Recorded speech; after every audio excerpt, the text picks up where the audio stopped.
But anyway, I came into El Shaddai, a church of old fogies, and by old fogies I mean people in their 30s, because when you're 18 that's what people in their 30s are. When you wish you were still 18, that's still what people in their 30s are. And I don't know, I guess God told me not to get too attached to the place. And I hadn't really thought that I had.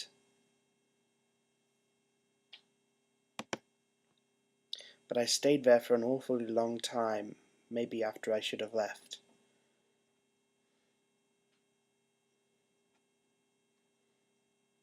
I guess I just assumed I should stay there until told to go.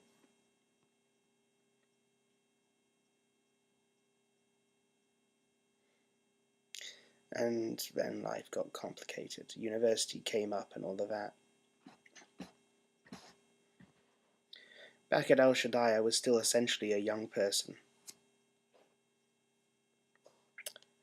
I was still involved in cell group for some of that time, back the remnants of my dreaming days when I was going to change the world with other young people. And I still believed I was back at El Shaddai, and right up until I went to university and into university days, I was still expectantly waiting for that dream to come to pass. But I guess it was at El Shaddai that my hopes of it being with that group of people died. That particular outworking of it died, and I still considered myself a young person, and I still did the things young people did. I still chased the kids round the columns in the basement, keeping them occupied while their parents were sipping cups of tea.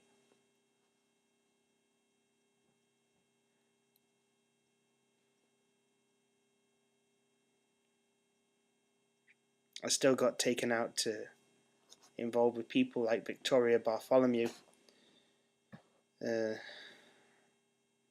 now Victoria Hills, I think, who took me out to help teach people street dance, took me out to learn breakdancing, although I never picked it up, took me out to DJ at big events, and I didn't have many social outlets with people my own age, but in almost every other respect, I was living the life of a young person, being treated as one by people not my own age. And then I went to university. The world changed halfway through. And I came out at El Shaddai, and I walked into this place called Edge. Well, it was Edge and ID, and it was ID I was going to. And you couldn't go to one without walking through the other, because at that point they were held in the same building. And I walked into the foyer, and I was embraced by this wall of noise, of activity, of chaos. Maybe I can't express it now, but it was an overwhelming sensation then, and I can tell you what it felt like. It felt like coming home. And I've got to be honest with you, the rest of ALC doesn't feel quite like that.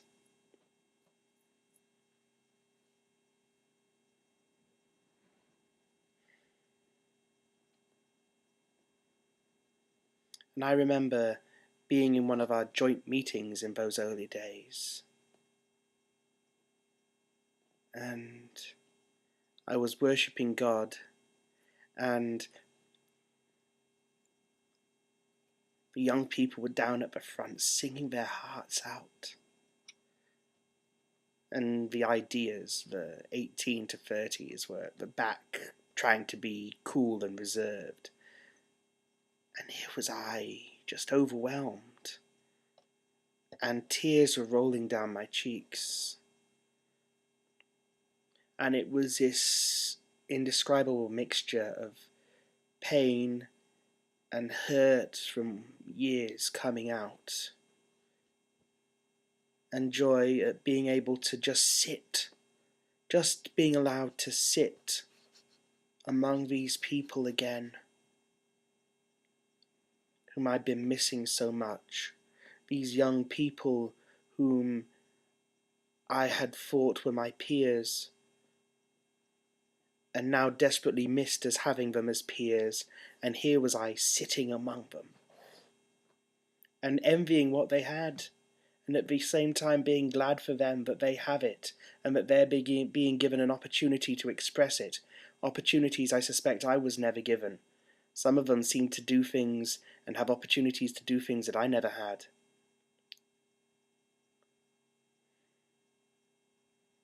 And I was glad for them and bitter at the same time. And there was pain and joy at the same time.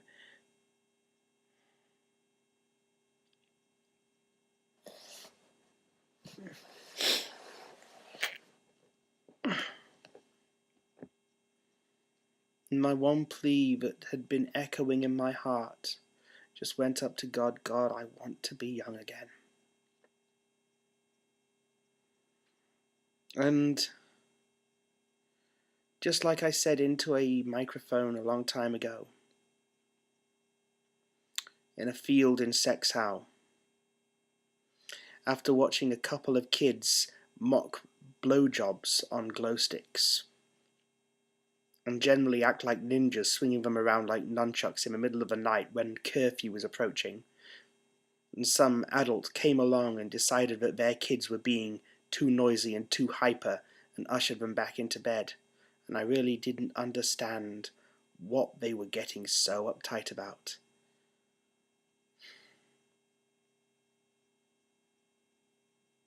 I'm probably always going to be on the side of the kids, not the adults. And it bugs me when I see them, the adults, doing it wrong. Limiting the kids with small vision.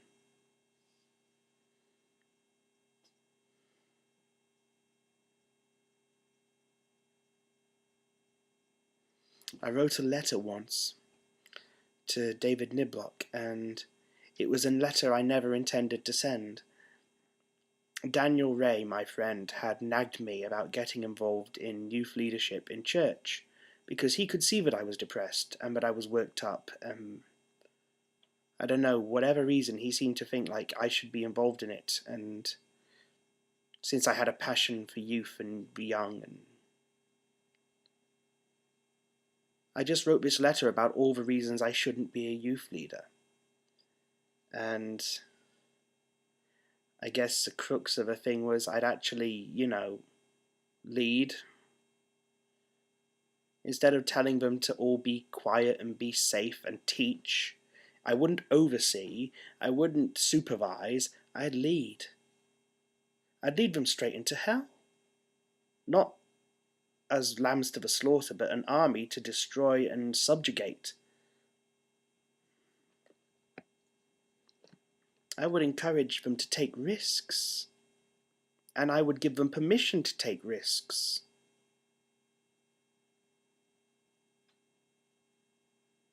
I'd teach them to believe, even to believe things that I don't have the faith for, because someone has to teach someone to believe, otherwise it'll never happen.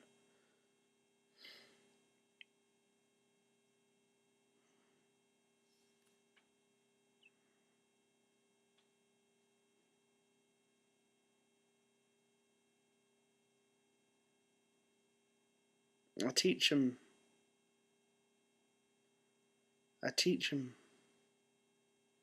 I'd be on their side, not yours, when the controversy broke out. When someone was upset that they'd prophesied something they didn't agree with.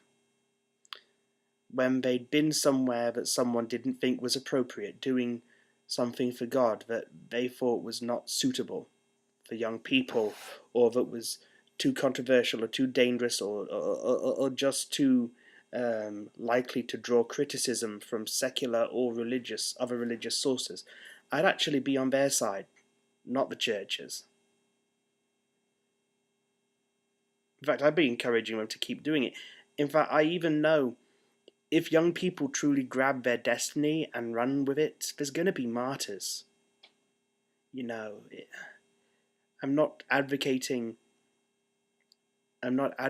suicidal behavior. I'm advocating outrageously courageous behavior, and I'm advocating maybe even being kamikaze Christians, as I've said before, people who are prepared to take incredible risks for God, people who can be berserkers, who can go just a little bit insane when it comes to winning the fight for God's sake, for the sake of the people He needs us to reach out to. And